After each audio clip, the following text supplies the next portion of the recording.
Hi, this is Miss Fizone, and this is the law of sines. So let's do a quick review. How would you find the value of x?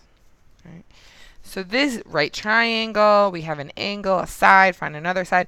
That's your SOHCAHTOA, right? So we have SOHCAHTOA. So we have, here's our angle. What sides do we have? We have our opposite, and we have our hypotenuse, OH. That's sine. Okay? So we're going to use sine of equal. Sine of what? The angle. Sine of the angle equals opposite over hypotenuse. And then we're going to solve for x. How do you solve for x? Not using the inverse. We only use the inverse when we're finding theta. So just over 1. Cross multiply. 1 times x is x. 8 times sine of 35 is 8 sine of 35. And then we just plug it in the calculator. Where's my calculator? Okay. Can you see it? A little higher. 8 sine 35. Exactly the way you see it. Enter 4.59. Round to the nearest hundredth. X equals 4.59. Done. Okay? Oh, it says tenth. Just kidding. So it's 6. Paying attention to the directions. Right? Okay, so looking at this problem again, this is the problem we just solved. How many pieces of information do we have? Well, we have an angle. What else do we have? We have one side. We have one side, the 8. What else do we have? Now we're finding x, so that's not a piece of information, but there is one other. A 90-degree angle. 90-degree angle. Okay? So we actually have 3 pieces of information. We have one angle, one side, 2 angle. Angle number 2. So 2 angles and a side. So that's really important that we have 3. We actually have 3 pieces of information that we use to solve these problems. Now, all the problems that we've solved so far are right triangles, so we automatically have that 90-degree angle. But today we're going to look at, what if we don't have a 90-degree angle? Is this problem solvable?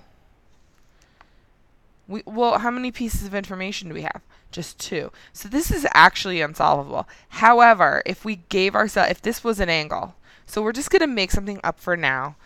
What should we make it? Let's make it 45. Okay. All right, so that's 45. Now, say you were given this triangle. This is solvable.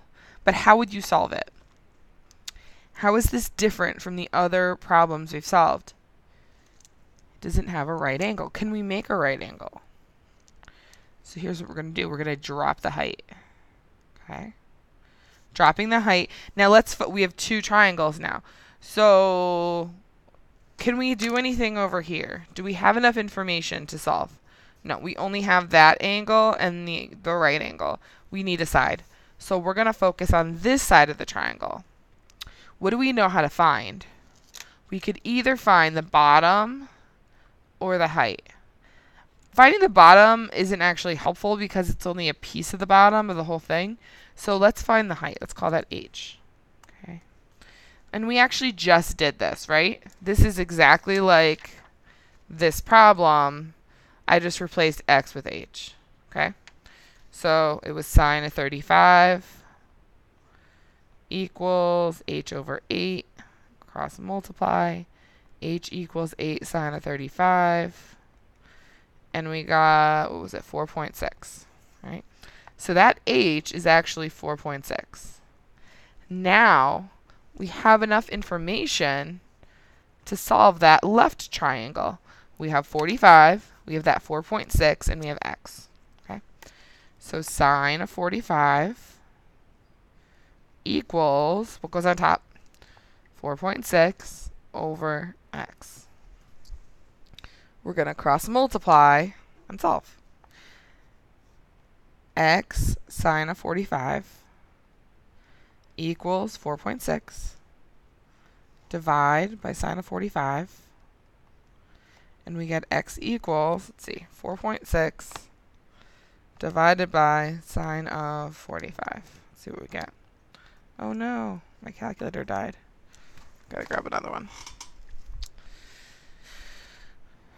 Okay, try that again. 4.6 divided by sine of 45.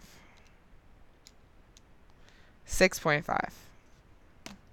So we get 6.5. Okay, so now let's look at what we did here. We found the height and then used the height to find x. So let's go back to the starting, okay? I'm going to write this down. H equals 8 sine of 35. That's one piece of information we used. And then for the other triangle, we had x equals sine of 45. I'm just lying right here. X sine of 45 equals 4.6. Okay, so this is just taken